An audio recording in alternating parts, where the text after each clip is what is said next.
Everyone, welcome back, and this is our third lecture about Dietland. So this is 7 Things to Know About Dietland Part 2. Last time we talked about the fourth wave of feminism and how that kind of was part of the setting for the book. And then we talked about some of the major themes, male gaze and body politics. So today we're going to continue, and we're going to look at some things like characterization and conflict and a few other elements. So the beauty industry is also, I'm not sure whether to categorize this as theme or setting, and I guess it's a little bit of both. Plum works in an unseen position for a beauty magazine.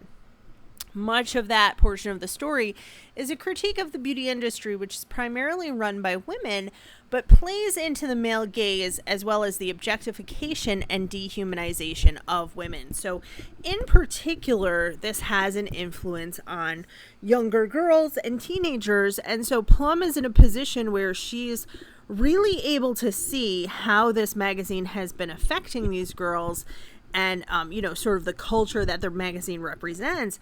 But also she is trying to help them, which is interesting because she can't really help herself. So she's giving advice as if she were Kitty, the woman who runs the magazine, but she really isn't in a position even to give that advice a lot of the time. The people in the beauty industry are portrayed as predators. They make money off of young, innocent girls and women who are really vulnerable to the whims of those in charge. So just as an example, these jeans are in today, this hairstyle is out, you aren't good enough, and you won't be no matter how hard you try. As an example, this is an ad that would be in that type of a magazine. Thin is in. And of course, you read that, you see the girl, and you're assuming that it means that. Think along the lines of simple silhouettes and delicate ankle straps. They're talking about the shoes right here. Copacabana $39.95, which is actually not a bad price for those shoes. But that's not really what's prominent, right? What's prominent are the girls' legs, which is interesting because women are really the consumers. So they're using this almost for men. It would be an object of sexual desire. For women, it would be something to aspire to. In contrast, this is a cover that got a lot of press. Cosmopolitan put Tess Holliday, a plus size model, on their cover. She says that she's a size 22. I'm not sure if that's accurate or not, but a lot different from the size 00, like the girl at the top that would normally be on the cover. And you can see some of the other things here. So there is Total Chic, the influencers, High Street Edit, but there's also They Turned on Me, the rape survivor, Me Too, Disowned.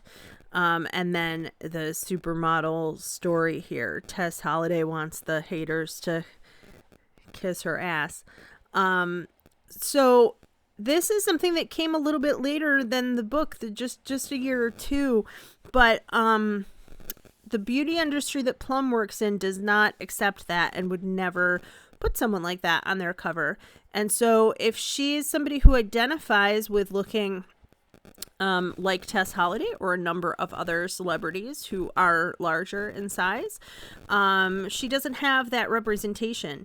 She doesn't see other people like herself being portrayed as beautiful, and that affects her quite a bit. So, and look for little ways that the beauty industry kind of seeps into this book, not just the magazine, but there's a whole section about the titles or the names of the lipsticks that they're selling. I think they fall, and Julia is putting them back in order, and those, the author is saying a lot in that. Diet as religion is kind of connected to the beauty industry, almost the same, but not quite. So the most predatory portion of this beauty industry really are the diet industry gurus in this book. So I love this picture because I think we've seen something like this often before. Here's this woman, apple good, cupcake bad, right? And the idea that there are good foods and bad foods is really quite pervasive. That if by extension, if a cupcake is a bad food and you eat it, then you are bad as well. And there's a movement right now, intuitive eating, that is kind of going against this and saying, this leads to a diet mentality, which leads really to weight gain, ultimately, not weight loss. So, eat when you're hungry and stop when you're full, and a few other things. But at any rate, in the book, a large portion of the novel describes one of these gurus, the head of the Baptist diet plan, Verena's mother. And I think it's interesting and quite symbolic that she names it after a religious denomination, because the diet really is like a religion. There are rules to follow. There are people to look up to. You are good if you do some things. You are bad if you do other things. A lot different from actual spirituality, which is, a personal relationship and connection with God or with your higher power. This is about rules and following those rules and getting rewards if you follow and getting punished if you don't. So eat and you are bad, starve and you are good. Thin is saintly, fat is evil. This is a recent article, I guess from about the time that the book was written. What is your food faith? A list of newest diets that are turning spiritual. They're not, but they are turning religious, which is, again, different.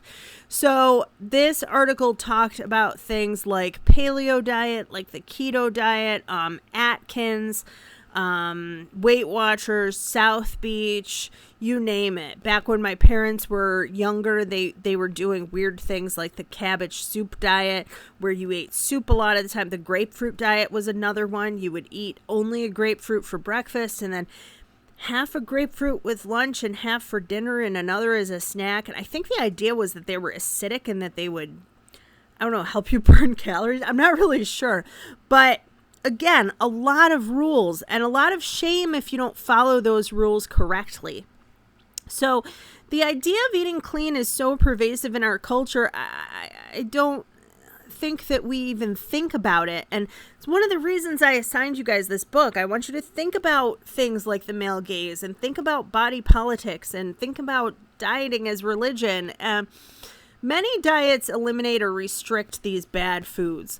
And scholars and doctors and therapists say that this is so pervasive that really when they go to treat people who have compulsive overeating or binge eating disorder, anorexia or bulimia or orthorexia, which means that you only eat good, clean foods and you're kind of obsessed with that.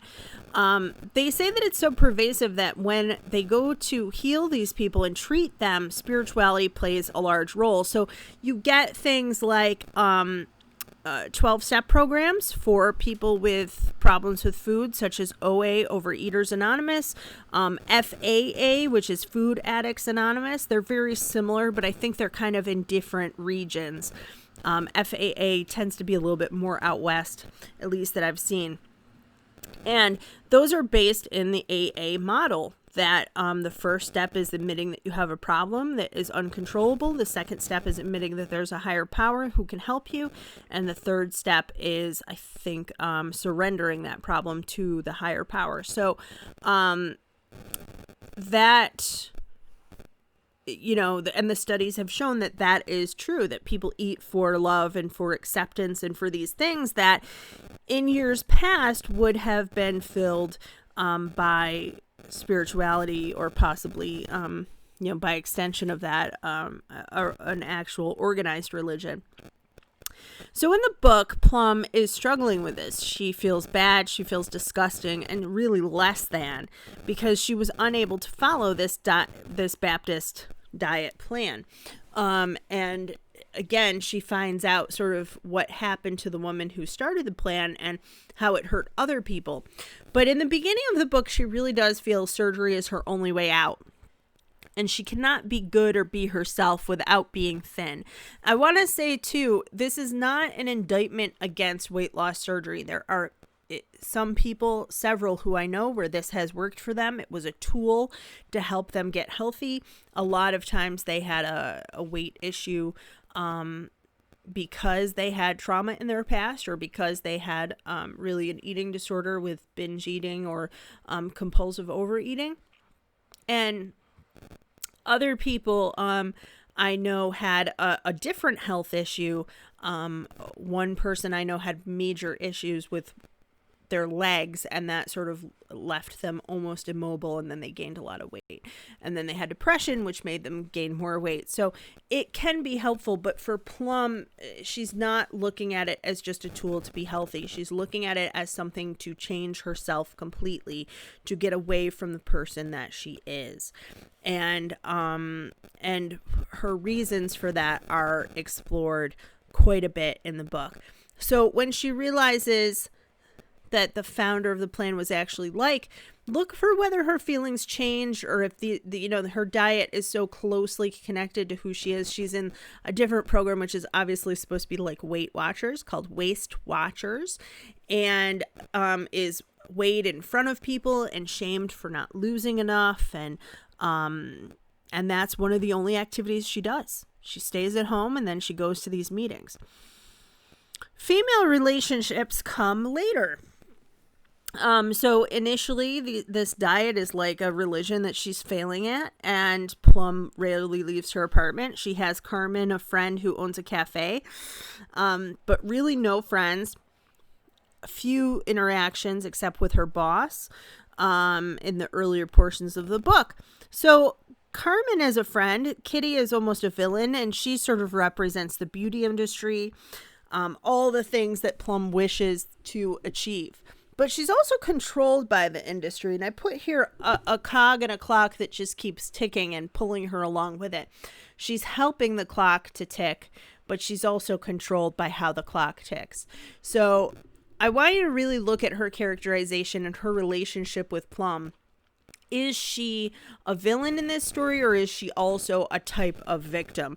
I think in the TV show, it made it much more clear, just kind of the nuances of this problem with Kitty. But in the book, they leave a lot more open to interpretation. Plum's relationship with other women begins to change as she starts to grow and find herself. Calliope House plays a big role in her process, obviously a large part of the book. Female friendship and empowerment is a really strong theme here. So I want you to watch for how Plum interacts with Lita, Julia, Marlo. Marlo's the one who wrote the book about fuckability. But in particular, Verena. Verena really acts like the mentor that Kitty failed to be. And instead of hiding Plum away like Kitty does, she brings her into her inner circle, gives her a new home, guides her to find a new life path.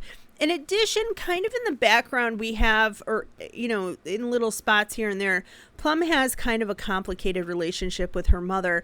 And she also talks about how these food issues sort of started for her. And I almost think that in many ways, Kitty and Verena are almost like substitute moms for Plum. On the one hand, you have someone who is very accepting, loving, and telling you you're beautiful. And on the other hand, you have someone who is really shaming and saying you're not worthy. Sorry, which is not uncommon in our culture. Body shaming from mom, just as an example. And it's not quite this obvious in the book, I don't think, but my mom told me my crush would like me if I just lost weight. My mom told me I couldn't wear something because I was too big. My mom shamed me for being on my period. A thinner person wouldn't have gotten it. When I was 11, my mother used to tell me I was fatter than my sister and used to compare me to her when I was 22. So, a lot of times, just because you're a mother doesn't mean that you're not caught up in a shame spiral yourself. And I think that could be what's happening with some of the women in Plum's life. Yeah, but the idea of female friendship as seen here in this, it's funny because this is the girl who plays Plum, the girl who plays Kitty, and the woman who wrote the series, not the book, but I think directed possibly the series. But that idea of female friendship and empowering others rather than tearing them down. So look for that dichotomy. How are people torn down and how are they built up? So other things to watch for in regards to this idea of female relationships. It's a woman's book about the journey a woman takes while being supported or thwarted by other women. I love this quote, "Well-behaved women seldom make history." Because of this, because it's so focused on women, the book does not contain a love story. There do seem to be a few opportunities where a secondary or even a tertiary plot could have been included. There's a couple places where Plum goes on dates. She starts connecting with other people. The TV show, unfortunately, kind of set things up for her to have a romance or a potential romance. It didn't work in the show, I don't feel. But at any rate, in the book, this is the only spoiler I'll give. Plum does not find love with a man or even a woman. There are a few times she has sort of flirtations with other women as well. She does come to know herself better by the end of the story. So in some ways, I think this was a really wise choice by the author. It's quite deliberate that this is not going to be a story about a woman falling in love with a man. This is not a romantic comedy in any way. This is one woman's journey to happiness and fulfillment, possibly, or one woman trying to find happiness and fulfillment and getting at least part of the way there. But in other ways, I think that because we're so used to having people paired off in a happy ending and having them find love, it almost seems like Plum's search for love is incomplete, and by normal societal standards, at least. So it's not that she needs a man to be whole or complete necessarily, but so much of the book is about her worthiness that I think a lot of readers feel sad that she isn't possibly worthy of a love interest. And this thing from Whisper, so sad. Am I not worthy of love because I'm fat? She's definitely worthy of love. I also think too, in the book, that sex and intimacy are so divorced, so far apart and far away from each other, that sex is one thing and intimacy and love are quite another thing. And I don't know, I want to say that probably it was a choice by the author not to connect them in this book and therefore to not have her have a relationship. On the other hand, I think that part of the healing of sexuality is really to, especially with people who have been treated like Plum has, it's really to find a partner where sex and love are connected. And so in some ways she finds love, and she definitely is working toward self-love and self-acceptance. But I don't know. I feel two ways about it, but that's something that we can discuss in the discussion boards as well, or in the comments below if I open it up for comments. Yeah. What do you guys feel about that? Is that something that I would really like to know? Because I have a lot of different thoughts about it. And but you know what? It's the author's book, and I probably would have written it differently, and it wouldn't have been as powerful then. So that's something to think about too. Character arc. So this is from Shelby, a Goodreads reviewer. Before I get all ranty and piss everyone off, I will say that the first part of this book is really good. Plum is overweight. That pretty much defines this girl's life. She keeps telling herself that her real life will begin as soon as she has weight loss surgery. Okay, so here's where I piss people off. The feminists really went over the top for me. The book turns Plum's character into a hateful bitch. I mean, at first she was so likable. I don't get it. Why not turn her into someone smart that showed all people have rights?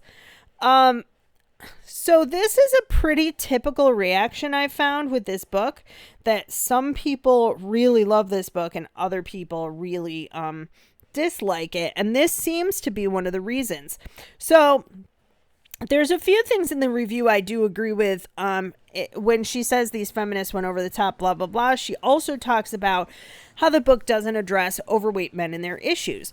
But I would also counter that this is a book by a woman for women about women. And just because it focuses on women, it doesn't discount men who also have similar problems. That's sort of like, well, I don't want to get into political things, but it's sort of like people who say, well, I don't believe in feminism because if women have rights, that means they'll take rights away from men. No, it just means that people should all have rights. Giving equal rights does not mean that some groups have more than others. It means that they're franchised instead of disenfranchised.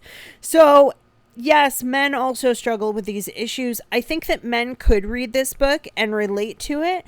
And I know that this is not an all-female class. There are probably some guys in this class who, see things in this book that they can maybe relate to. But the book is about Plum's journey. And she's a woman, not a guy. And this isn't a book about a guy's journey navigating these issues of weight. And it also is about the male gaze. And so because of that, it's really about women interacting underneath that. But there is more there that could be explored in a different book, for sure. And I think, too, that it would be cruel to say, well, men, do experience it, but not as bad as women. That's not true. Men have been abused just like women have. Men have been sexually assaulted. Men struggle with compulsive overeating, with food and eating disorders, and a lot of times it is harder for them to talk about and harder for them to get help. So I just want to say that up front. But then I will also say, but that's not what this book is about. So that was one of her critiques. But beyond this, I think that the idea of complaining that Plum is not likable, or she's likable when she's fat, and then when she changes, she's less likable, that to me is very interesting, because I think that, Plum is partially trying to be likable because she's codependent and she's fat, and she thinks that if she is likable and just subservient, then people will love her. And when she realizes that that's not enough for her, she starts to change. So Plum also might be grieving, not just her weight, but grieving really the society in which she lives that has sort of abused her and ignored her. Denial, depression, bargaining, anger, and acceptance are stages of grief. So yes, some of what Plum does is not perfect. For example, she slams the door in a potential date's face. She shoplifts at a few points in the story. But these are really part of her process. And part of the issue, too, is that she's becoming in touch with her feelings. This was also a common complaint in the Harry Potter series about book 5, that Harry was a brat and a moody teenager.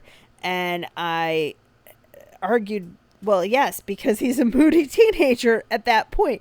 I think he's like 15. He's got the Dark Lord in his head.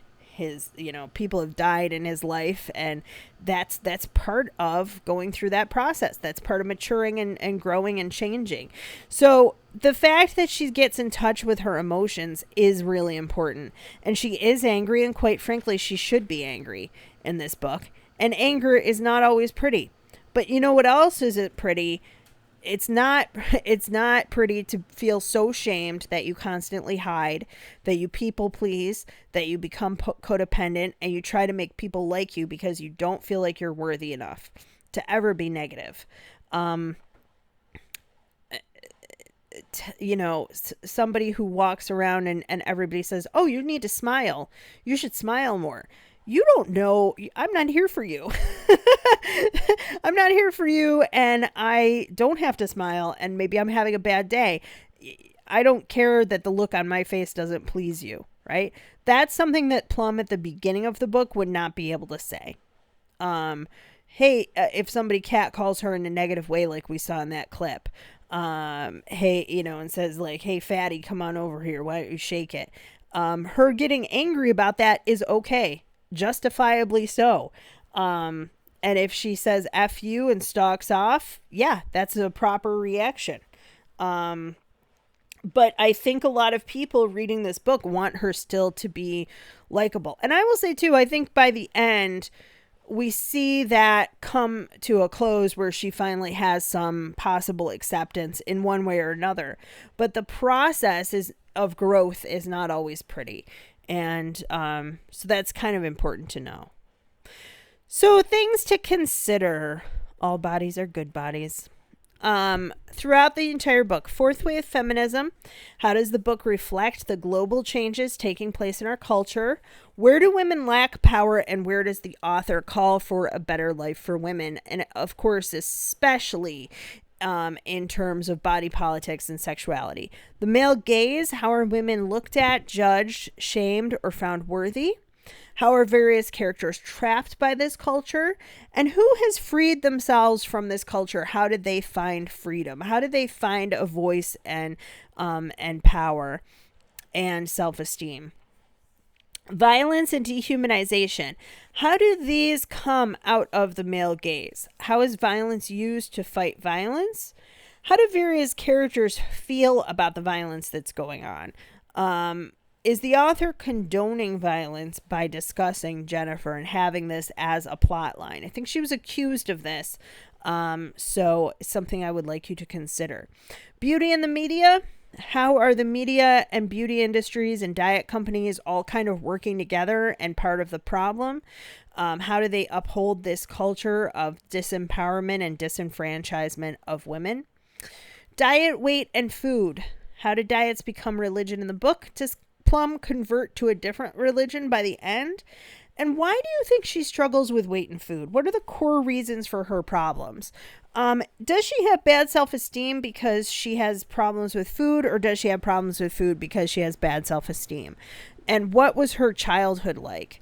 And how is she really kind of, even though she's 29, she's almost going through adolescence in this book and becoming an adult by embracing who she is for the first time. Female friendships. How do women hold each other back? How do they empower one another? How do they find love in this commune also? And a family that may have been missing or broken in some way. What is the author trying to say about women helping or hurting each other? And then lastly, Plum's journey. I mentioned this at the beginning of the first lecture. Alice in Wonderland is a metaphor extended throughout the book, kind of a framework for the structure of the book. And Plum is a dynamic character. That means that she changes a lot from the beginning until the end. So how does she transform by the end of the novel? Why does that transformation happen? And then also, I don't know, do you feel like her story is complete? Some people struggle with the end of this book, and I might do a separate, not a lecture, I don't think, but maybe just a document for you guys to kind of talking about the end, and what some of my thoughts are about it. So that brings us, to a close. And with that, I can't tell you, we're doing this the end of the term. Really, truly looking forward to what you guys have to say about this book. I have not found a lot of people who have read it. And so one of the reasons I assigned it was so we could have discussion, because I think that it's not a hard book to read, but there's a lot in there, and a lot to unpack and talk about. So I'm excited about it. Thanks, guys. Bye.